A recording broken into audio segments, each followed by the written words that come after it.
Pronto, estamos ao vivo.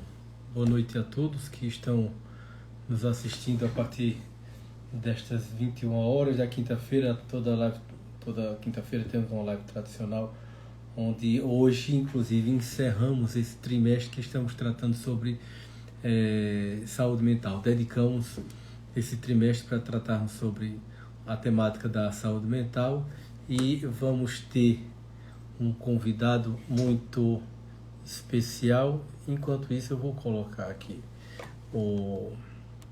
vocês vão chegando, eu vou colocar o tema da nossa live de hoje. Vamos lá.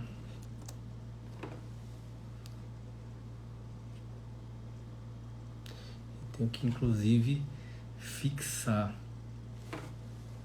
Só vai chegando.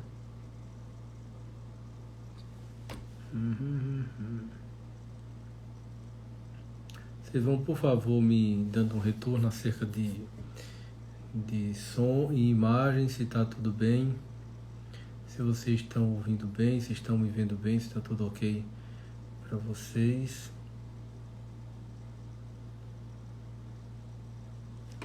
Vou colocar aqui.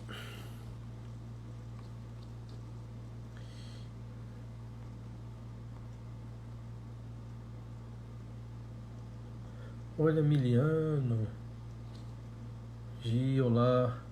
Doutor Ivan Ramos acaba de chegar. Deixa eu só colocar o tema da nossa live.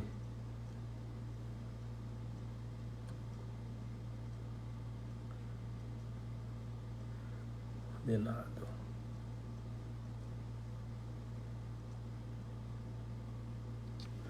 Agora deixe-me fixar.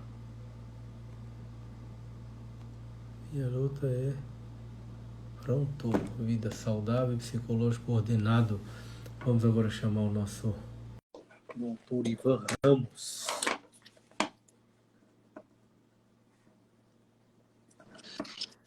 Doutor Ivan Ramos. Prazer, cara. Tudo bem? Prazer, tudo nosso, tudo ótimo, graças a Deus. Primeiríssimamente, muito obrigado, doutor Ivan, por ter aceito o convite que me fez ao senhor para que nós pudéssemos tratar hoje sobre uma vida saudável e uma saúde psicológica também. Porque o que é que acontece? Esse mês na verdade, o trimestre, né? Primeiro trimestre de 2022, nós nos dedicamos a tratar sobre a saúde mental. Nós estendemos o Janeiro Branco e passamos os 3 primeiros meses do ano tratando sobre saúde mental. E hoje, inclusive, é a live de encerramento e nada mais,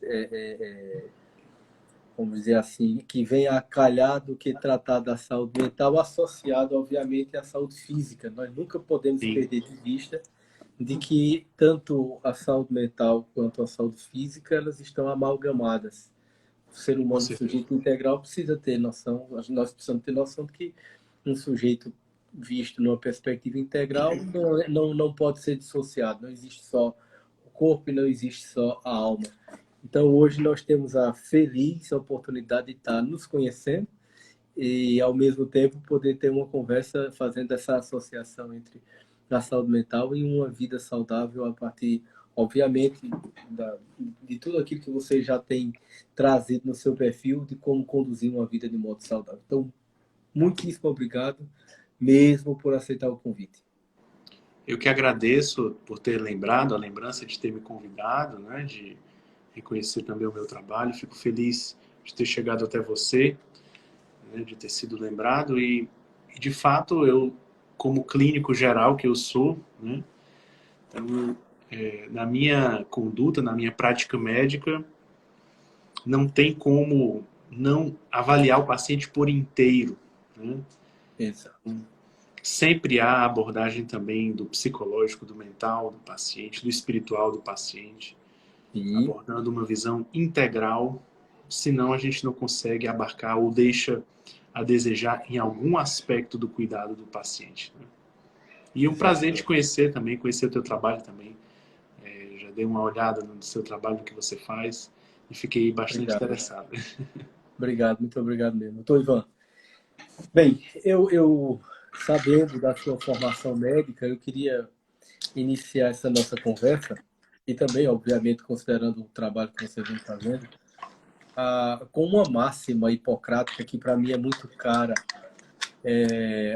Claro, o grande mestre Hipócrates é a figura central da medicina, da saúde, enfim.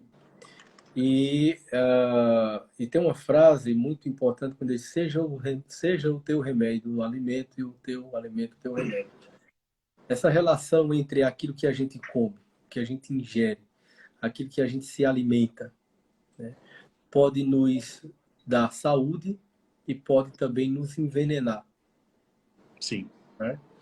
E, obviamente, que na seara médica, a gente, quando fala, tenta uma perspectiva mais, vamos dizer assim, orgânica, a gente fala dos alimentos e qual a gente ingere pelo sistema, né, digestório, para a alimentação do corpo.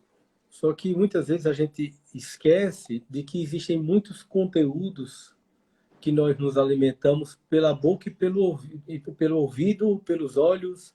Quer dizer, o que a gente escuta, o que a gente Pelos contempla, sentidos. os sentidos, exatamente, os sentidos que nos capta a exterioridade não deixa de ser uma fonte de alimento para a alma, né? Para a nossa alma.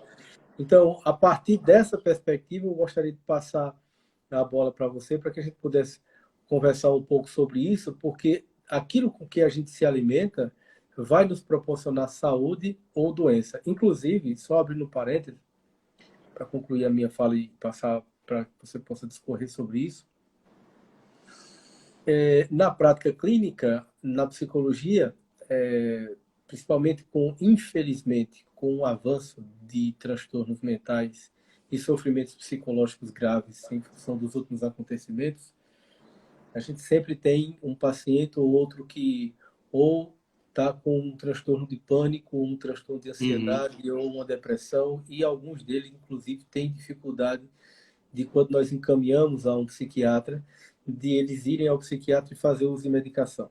E eu sempre coloco para eles o seguinte: a diferença entre uma medicação, um veneno ou um entorpecente é a finalidade e a posologia. Então, a mesma substância pode ser um veneno, pode ser um remédio, pode ser um entorpecente. Então, a finalidade e a dosagem que você vai se utilizar vai definir qual vai ser o efeito dela.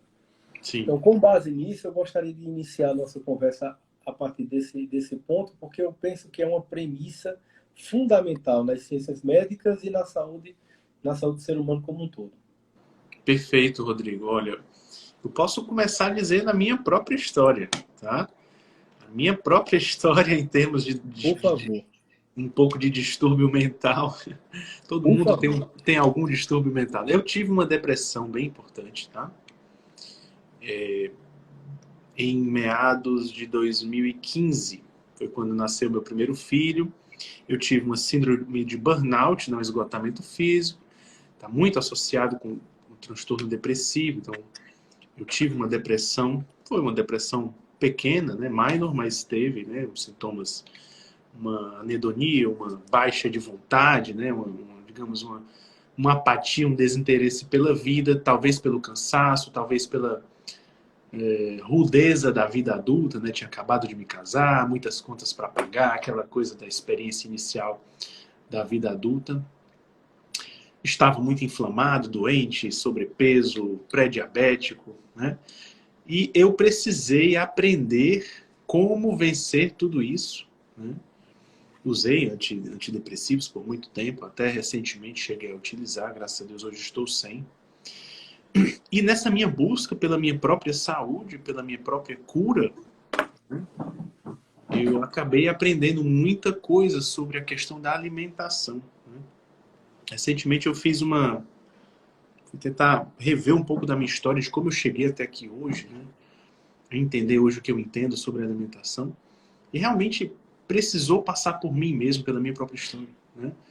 Precisei passar por isso para entender que o que acontece conosco realmente acontece por vários pilares que são mal construídos ou bem construídos, né? Então, eu aprendi muito da abordagem da medicina funcional, inicialmente, da qual eu pego um pouco da minha anamnese no consultório, né, que eu trato dos pilares de saúde. Então, eu comecei a avaliar na minha própria vida se eu estava respeitando esses pilares, né, que são 5 principais: a alimentação ou nutrição, sono, exercício, manejo do estresse e relacionamentos, né? A medicina funcional traz esses 5 pilares. Claro que você pode adicionar outros pilares, né? Mas você pode adicionar espiritualidade, você pode adicionar... E dentro da medicina funcional, você olha para o paciente como um todo, a parte de comunicação, de neurotransmissão, parte hormonal, enfim, né? Mas esses 5 pilares são realmente basilares da medicina funcional. E aquilo eu trouxe muito para mim e fui tentando ajustar um por um, né? Então, eu fui tentando entender primeiro o que era uma alimentação saudável também, porque há muita confusão sobre o assunto, né? Então também tive que vencer essa dificuldade de compreender o que era uma alimentação saudável. E fui muito ajudado por colegas e profissionais que entendiam do assunto e que me ajudaram a fugir.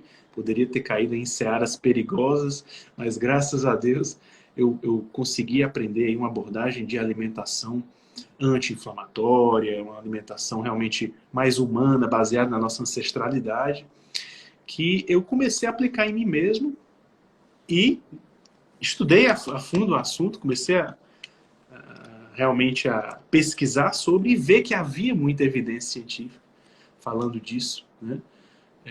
Da associação realmente de que você tem, de fato, uma conexão entre o seu intestino e o seu cérebro, entre a sua comida e o seu humor, por exemplo, né? Estava até aqui antes de conversar contigo, né, uma horinha antes estava estudando, até para ficar mais afiado aqui contigo, e estava exatamente isso, a conexão food-mood, né? Comida, humor, né? E há uma correlação muito grande com alimentos açúcares, né? Carboidratos refinados, óleos vegetais, e a nossa alimentação ocidentalizada ela é muito rica disso, né? Então, e aí tem várias pesquisas mostrando que uma abordagem com restrição, redução de carboidratos, dieta low carb, dieta cetogênica, ela traz alívio e há muitas vezes reversão de muitos dos sintomas neuropsiquiátricos. Isso para mim foi muito transformador na minha prática como médico, porque eu não sei você na psicologia, mas na medicina, que é medicina, a gente não aprende nada sobre nutrição. Tanto que muita gente acha que eu sou nutricionista, né? Até a gente faz hora e fica brincando comigo, perguntando se eu sou nutricionista. Mas ao entender a importância de uma alimentação saudável, eu pude aplicar isso na minha prática como médico, na minha vida particular, de onde eu pude aurear os benefícios disso, pude desmamar a medicação, né? Pude sentir um bem-estar, pude, enfim, fingar, digamos, né, na minha vida adulta, na minha vida profissional, e aplicar isso nos meus pacientes com resultados bem impressionantes, sabe? Então, eu acho que isso tem chamado a atenção, graças a Deus, as pessoas também, por conta própria, acabam aplicando em si mesmas e vão percebendo os benefícios que vão tendo. Vários relatos de casos, claro que é uma ciência emergente, né? Então, o nível de evidência ele é crescente também, não tenho com ensaios clínicos robustos para te mostrar, mas eu tenho muitas histórias e também muita plausibilidade enfim, de fato, isso veio para mudar a abordagem do clínico, do psiquiatra, do psicólogo, que eu acredito que o profissional que quer se destacar, ele vai precisar entender sobre essa questão da alimentação e dos pilares todos que eu falei aqui para ti, entendeu? Sim. Doutor Ivan, foi muito interessante você partir da experiência pessoal. É fundamental isso. Inclusive, eu peço desculpa porque eu não sei exatamente o nome, né? Já faz um tempinho que eu tava, me veio à memória. Eu não lembro exatamente o nome da escola de medicina antiga, que trazia, inclusive, essa perspectiva de que era importante que o médico passasse e sofresse pelas dores e pelo sofrimento, para que ele entendesse o que o paciente estava passando e ele mesmo, em fazendo uma transformação e uma cura em si, ele pudesse transmitir, ele teria que passar, ou teria que viver aquela experiência.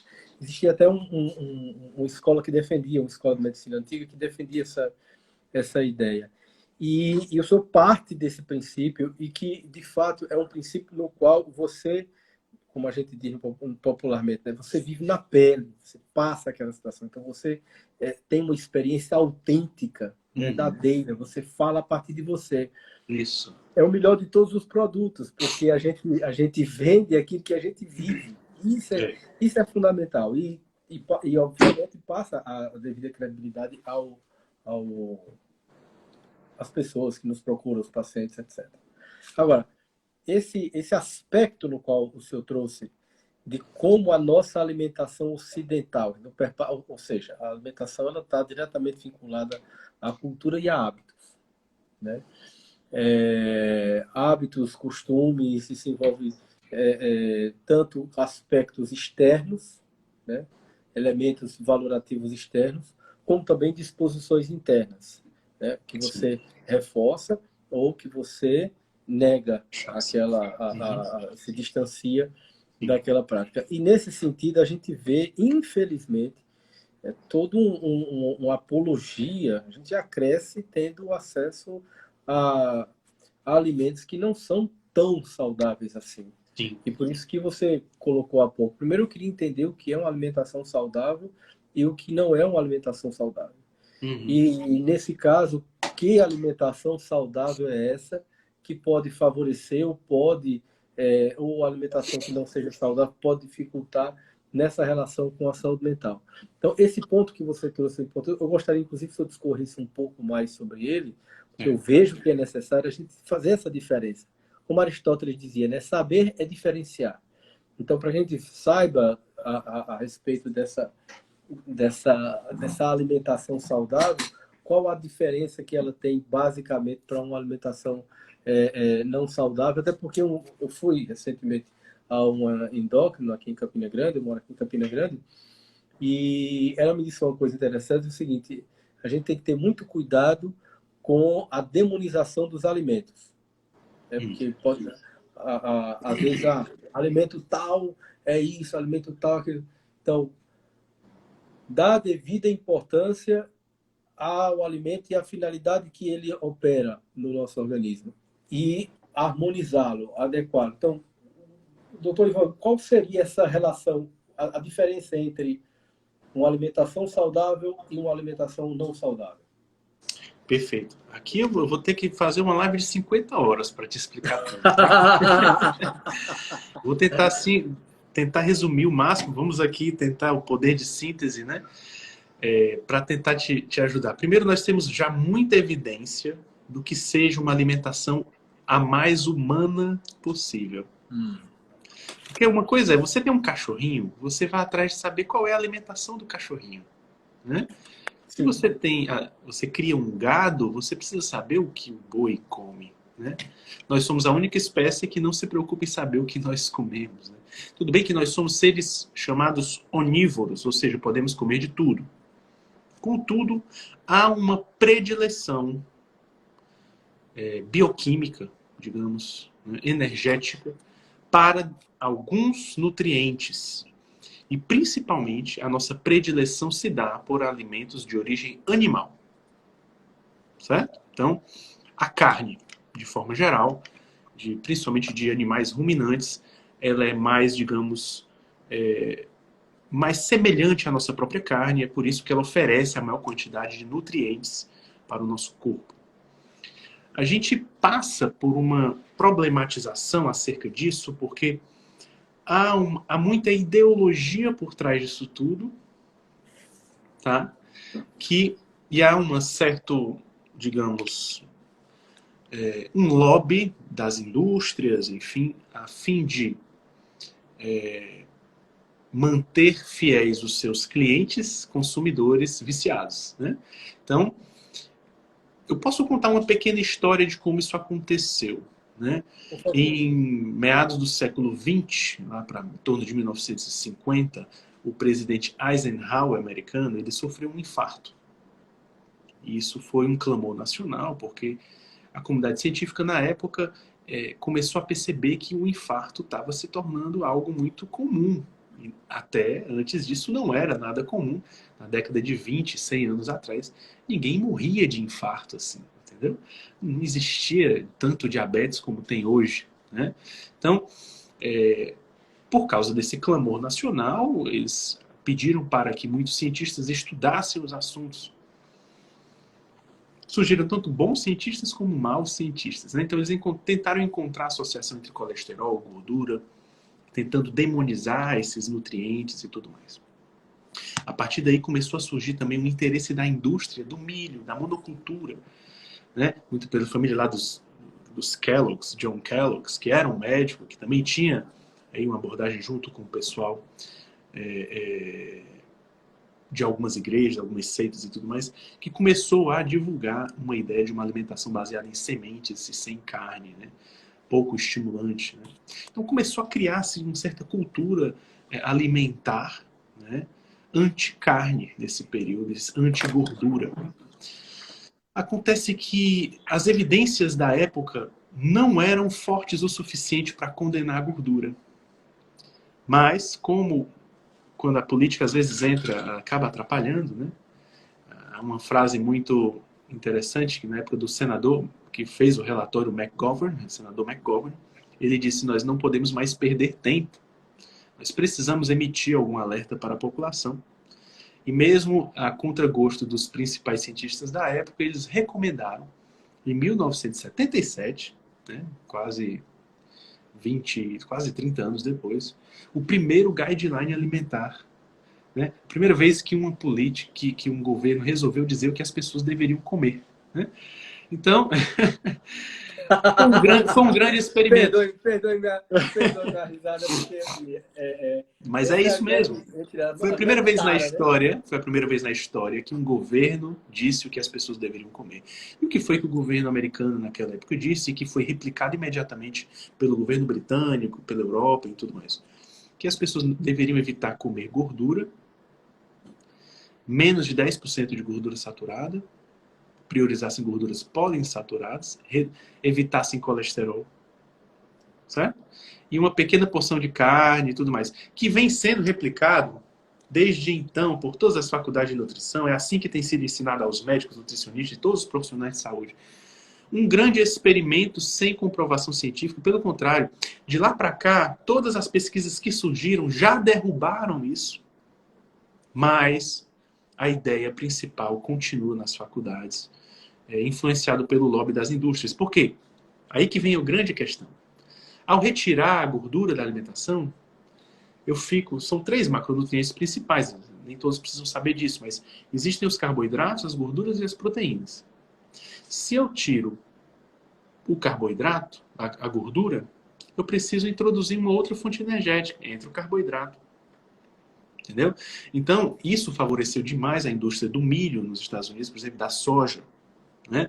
E a indústria de produtos alimentícios industrializados, que fez um boom. O americano no pós-guerra era bastante conhecido. Nós temos os nossos alimentos feitos na nossa indústria, made in USA, né? Então, isso ganhou um forte apelo econômico, industrial, tanto que na década de 80, 90, quando nossos pais iam aos Estados Unidos, o que é que eles traziam de lá? Todos os biscoitinhos e chocolates que não tinham aqui no Brasil, né? Então, isso ficou muito conhecido como uma marca americana. Pois é, 30, 50 anos depois desse guideline, as sociedades americanas, tanto de endócrino como de cardiologia, já afirmam que não conseguem mais vencer a epidemia de obesidade e diabetes que se instalou depois disso. Entende? Exato. E não só isso, eu diria que uma epidemia de doença inflamatória crônica de todos os tipos. Hoje nós temos que, por causa dessa alimentação rica em carboidratos refinados, açúcares, farinhas, óleos de cozinha que são feitos na indústria, eles estão gerando não só diabetes, obesidade, mas também todas as outras doenças, hipertensão, gordura no fígado. aumento de tendência depressiva, ansiosa, TDAH, bipolaridade, Alzheimer, cânceres. Porque todas essas doenças, elas têm uma fonte comum originária na mitocôndria, onde você tem a produção de energia celular. E todas as células do nosso corpo têm mitocôndrias, né? Com exceção de poucas. Entende? Então, acaba que todas as células sofrem. Vai depender da predisposição genética de cada um. Uns vão desenvolver câncer, outros vão desenvolver diabetes, outros vão desenvolver depressão. Então, hoje, a gente tem um novo raciocínio sobre as doenças crônicas que precisa passar pela alimentação. Entendeu? Eu tentei resumir o máximo possível. Perfeito, perfeito. Não, a sua síntese e a sua abordagem foi perfeita. E, claro, da mesma forma que você começa a live trazendo uma experiência pessoal, eu também vou me permitir colocar uma experiência pessoal, porque recentemente, como eu disse, eu fui até um endócrino para investigar como era que estava o meu metabolismo. Havia, inclusive, uma suspeita de um tumor benigno na hipófise em função de uma prolactina alta. Então, poderia ser que existisse um prolactinoma em atividade, porque eu estava com a prolactina alta e estava tendo uma bagunça em todo o sistema endócrino. E depois que, inclusive, comecei a fazer uso de uma medicação para inibir a atividade da prolactina na hipófise, tudo se regulou completamente. Excelente. Mas, muito além disso, o que é que acontece? Eu já há alguns anos venho lutando contra uma gordura no fígado, né? A velha esteatose, né? Esteatose hepática. E assim, com certo temor, né? Porque o meu avô materno faleceu aos 54 anos de cirrose sem nunca ter bebido. Não bebia. Em função, inclusive, obviamente, dessa alimentação que certamente intensificou um processo inflamatório grave. E por conta disso, o sinalzinho amarelo ligou e eu venho lutando contra isso. E, de fato, a mudança de alimentação e de hábitos também, porque isso me levou a contratar um personal, a fazer atividades físicas, mudar a alimentação, mudar estilo de vida, etc., me trouxe toda uma recuperação, né? E, obviamente, acompanhando e vendo que está havendo uma modificação importante, né? Associada à perda de peso, maiores posições, etc, etc. Então, é muito importante levar em consideração que todos esses males, eles advêm de uma alimentação e de uma desordem, né? Que também vai interferir na desordem psíquica, né? Então, assim, quando a gente fala na questão cultural, isso é muito importante, e eu ri quando você falou a respeito de uma posição, de uma estrutura governamental, ou seja, do Estado, que agora diz o que você come, né? É impressionante, porque há algumas décadas nós temos um governo dizendo o que você tem que comer. Hoje, infelizmente, a gente tem o Estado querendo dizer o que você tem que pensar, mais ainda, dizendo o que é verdade, o que não é verdade. Quer dizer, toda vez que entra, de fato, a ação do Estado na vida humana, você tem essa desordem, esse caos. O que vem prometendo trazer uma ordem, na verdade, instaura uma desordem. E esse ponto que o senhor colocou, de que pensar sobre a alimentação humana, que de fato a gente vê pouquíssimas pessoas falando diretamente, específica e diretamente, de que se trata, né? A especificidade da alimentação humana é quase inexistente. É quase inexistente. Quando o senhor perguntou sobre na faculdade de medicina, na faculdade de psicologia, eu nunca vi isso na faculdade de psicologia. Nunca vi. Isso é um absurdo. Eu também não tenho notícia de existir algo dessa natureza sendo abordado nos cursos de psicologia. Considerando que, inclusive, como o senhor mesmo colocou, os transtornos mentais, em muitos, têm também a sua origem na qualidade da alimentação que a gente ingere. Claro, olha, Rodrigo, eu ainda seria mais ousado. Eu diria que não há tratamento, nem psiquiátrico, nem psicológico, adequado sem uma abordagem do que o paciente está comendo. Sim. Não há. Perfeito. Perfeito. Certo? Muito bom. Jogo aqui para ti essa frase. Muito importante ouvir. É muito importante ouvir isso, porque é algo, inclusive, que, confesso, não é algo que nós abordamos com Não é frequência corriqueiro. na psicologia. Exato. Não é corriqueiro. Exato. Recentemente, claro, em função da certificação do Dr. Ítalo Marcilli, a gente tem algumas aulas importantes que tratam a esse respeito. A nutrição é uma Sim. delas que está dentro da estrutura. E, claro, obviamente, vindo de Ítalo, a gente tem essa sacada que é muito importante. E, de fato, uma preocupação com o ser humano integral, sem dissociá-lo do que ele come, inclusive. Sem dissociá-lo do que ele come.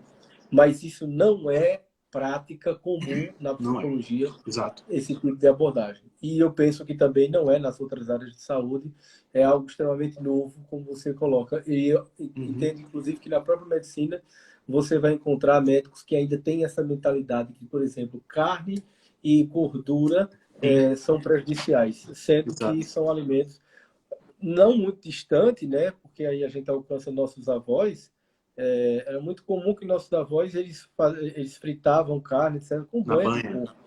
Na banha de porco, na banha de carneiro, né, que tem na banha de galinha. E isso trazia muita saúde, porque você vê o pessoal que mora na zona rural e que tinha esses hábitos mais pretéritos de alimentação, eram infinitamente mais saudáveis do que nós. Certeza. Nós estamos diante de uma sociedade que a primeira vez, inclusive eu vi essa semana um gráfico assustador, essa será a primeira geração que vai morrer antes em termos de mortalidade do que a geração anterior. É uma pena, né? É uma pena. Estamos realmente colhendo os frutos podres desse experimento alimentar em escala global. Em escala global. E a pandemia veio meio que catalisar isso. Veio mostrar, né?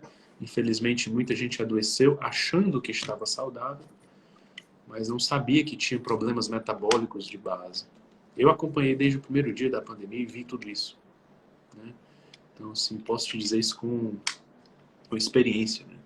A quantidade de pessoas que tinham resistência à insulina ou gordura no fígado, algum tipo de transtorno metabólico crônico, né? Em todos os casos que se agravaram ou foram a óbito. E ninguém fala sobre isso. Uma das coisas que eu mais grito no meu Instagram, eu me sinto às vezes como São João Batista gritando sozinho no deserto, é que, em termos de saúde física, esse é o assunto mais relevante do momento. Mas ninguém fala sobre isso, só eu.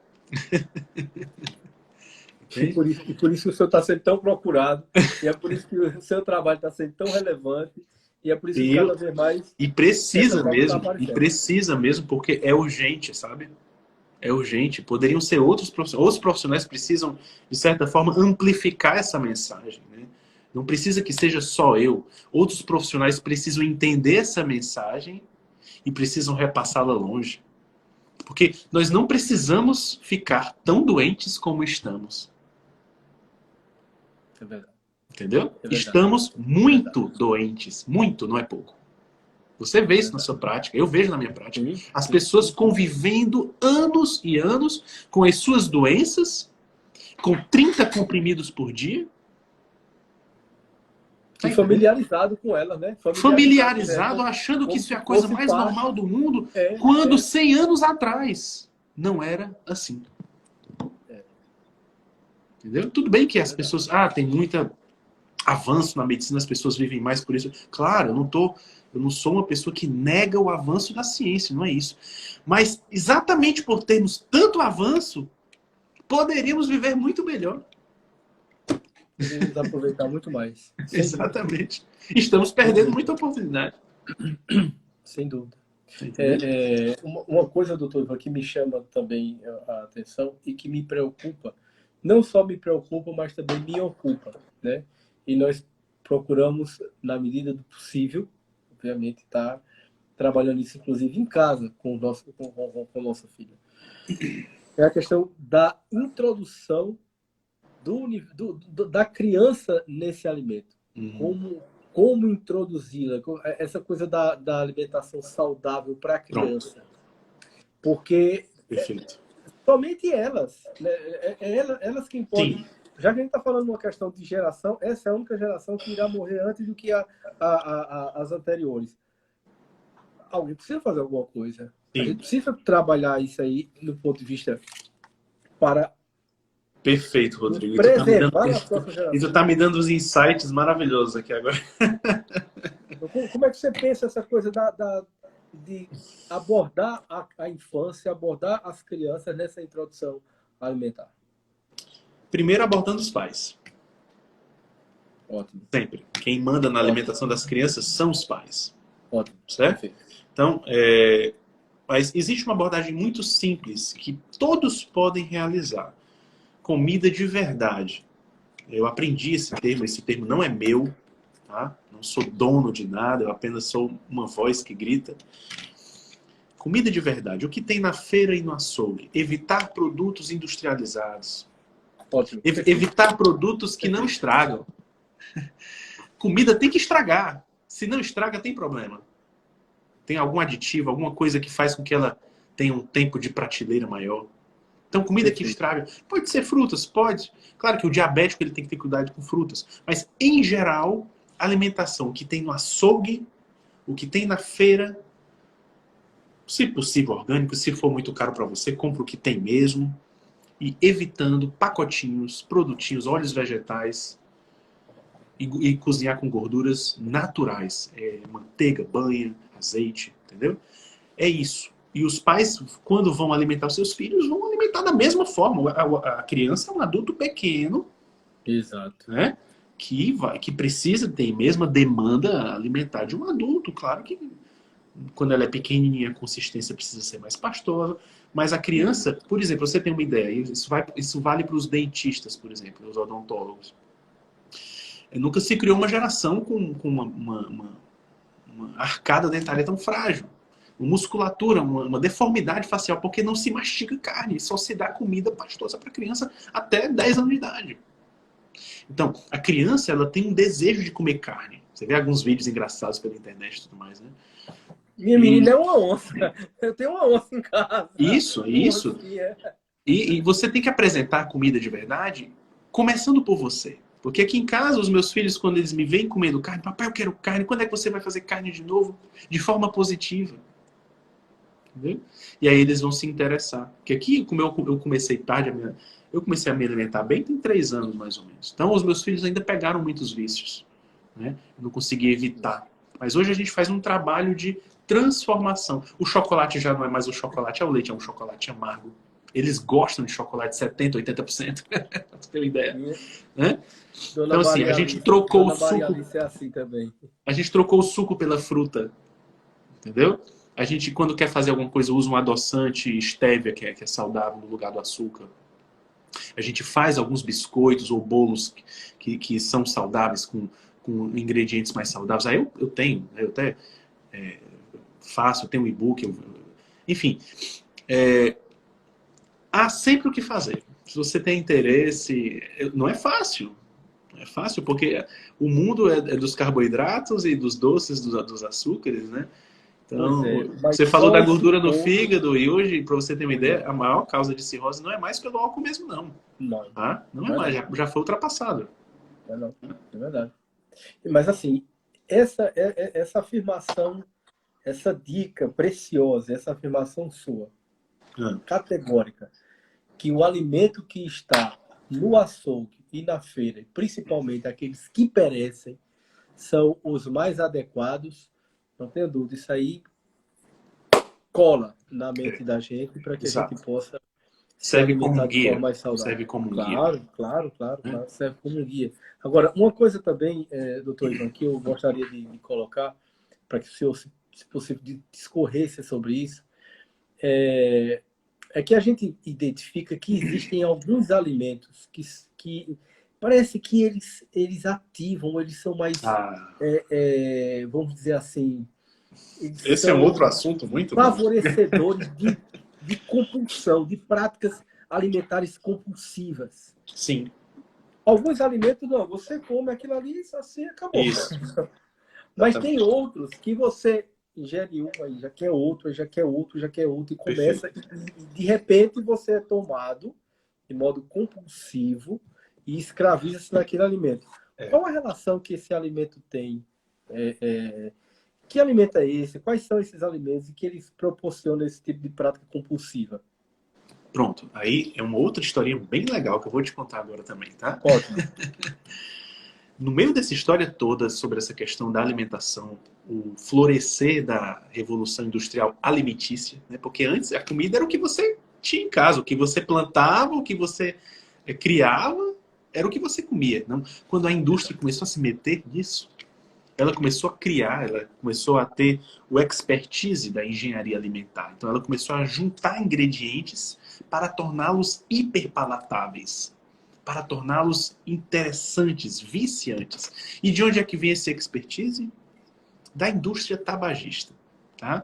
Então, assim, com a queda, digamos, da indústria tabagista, também no século passado, eles migraram esse expertise de vício, né, de como viciar o seu cliente, para a produção de alimentos. Isso também está, isso não é coisa da minha cabeça, tá, Rodrigo? Isso está bem documentado, certo? Então, se você quiser, depois eu posso te passar pessoalmente Sim, algumas claro, fontes claro, e tudo mais. Então, claro. os grandes poderosos da indústria tabagista também têm um braço na indústria alimentícia. E eles têm esse expertise em viciar as pessoas. Né? Então, eles pegaram, juntaram o que não existe na natureza. Produtos que têm gordura, sal e açúcar no mesmo produto. Não existe isso na natureza. Não existe isso na natureza. Entendeu? Não existe, é Na verdade. natureza você tem gordura com sal, mas não tem carboidrato. Ou então, ele é carboidrato, mas não tem sal, não tem gordura, entendeu? A indústria juntou os três. E ao juntar os três, isso gera um sabor, um prazer imediato com um pico do neurotransmissor dopamina, né, que gera uma imediata compensação de prazer semelhante ao da cocaína, ao da pornografia, certo? É a mesma via. Mesma via. Né? Tanto que é importante, por exemplo, quando você for tratar uma pessoa que tem problemas de gula, ela também poderá ter problemas de pornografia, masturbação, outros vícios como álcool, como jogos, porque são todos da mesma via dopaminérgica. Tem um estudo interessante que alguns pesquisadores viciaram ratinhos em cocaína, né? E em um determinado momento eles colocam açúcar. E os ratinhos eles vão e preferem o açúcar à cocaína. Certo? Então, assim, o açúcar, eu considero mais problemático do que a cocaína. Tá? Existe um termo americano já, que é o sugar addiction, que ainda é muito pouco utilizado aqui no Brasil, que é a adicção mesmo, e precisa entrar no DSM como substância. Ela tem todas as características de uma substância adictiva, assim como a cafeína, a nicotina, a cocaína, né? Que não, sinceramente, não tem o mesmo impacto que o açúcar tem. O açúcar é muito mais mortal. Só que é socialmente aceitável. Entendeu? Se você diz que não vai comer um açúcar, as pessoas ficam te empurrando. Come! Né? Entendeu?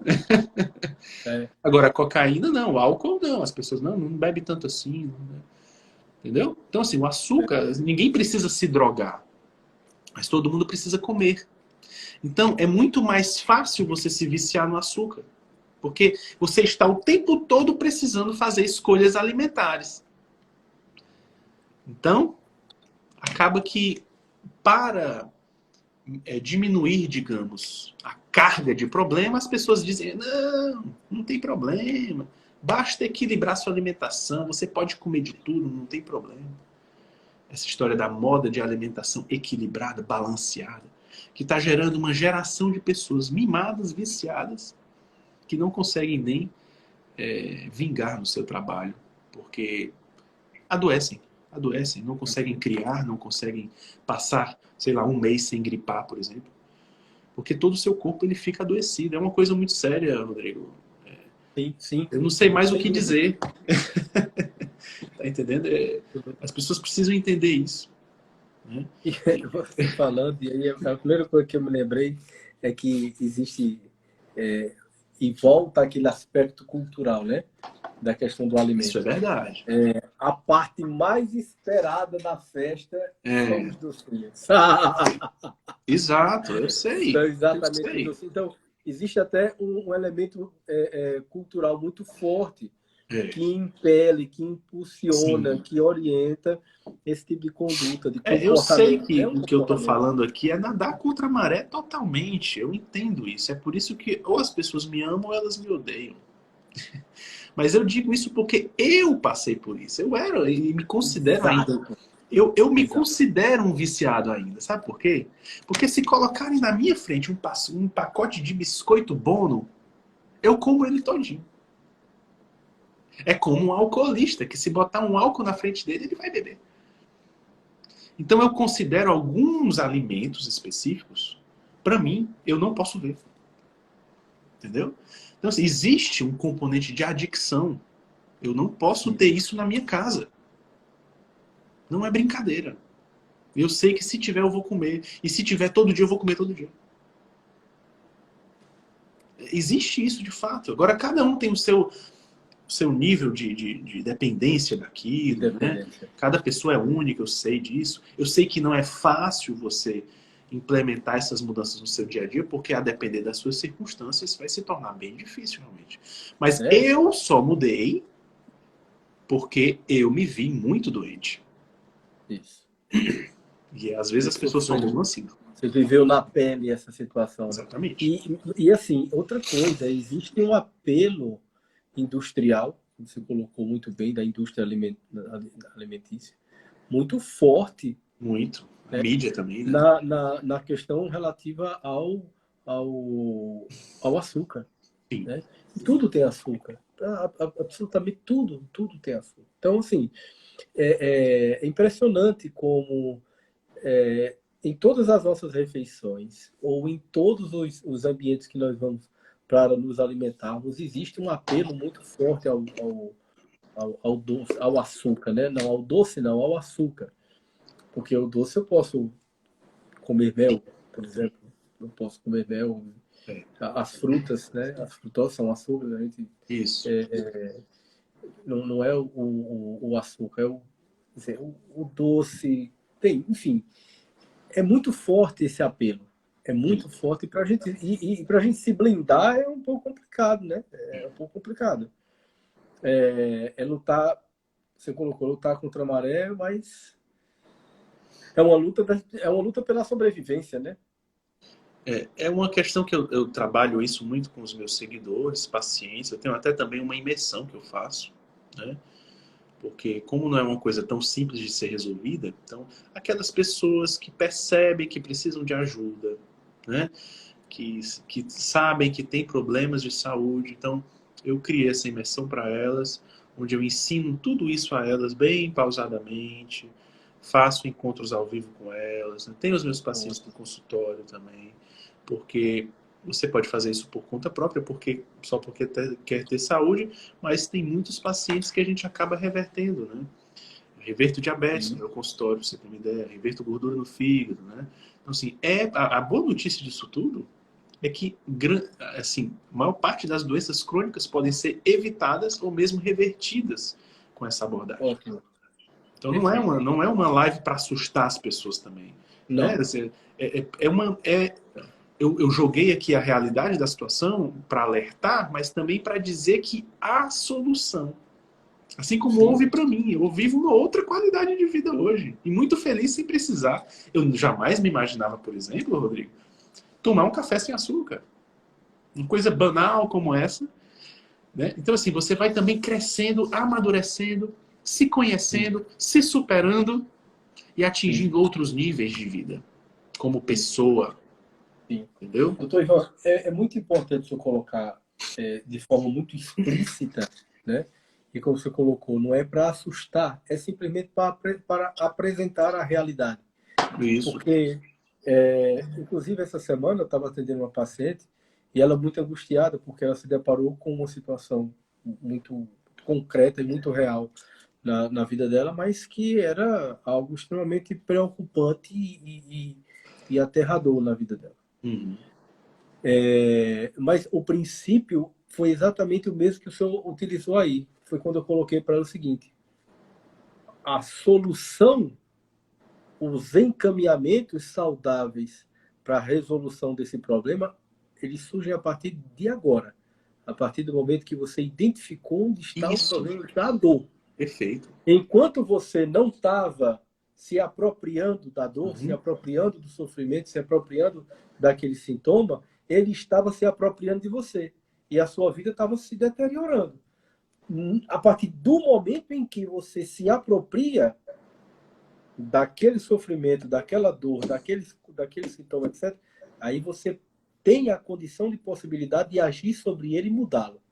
Que é exatamente o que o senhor está colocando aí, de as pessoas identificando, entendendo que precisam fazer toda uma reparação dos seus hábitos alimentares, da sua forma de conduzir sua vida saudavelmente, começando por aquilo que ela ingere, a partir do que ela introduz no corpo dela. E, obviamente, isso também vai envolver uma questão ético-moral, vai envolver uma questão psicológica, porque até o pessoal brinca, né? Essa geração tá assim porque não sabe o que é, porque nunca usou metiolato, que é a dia.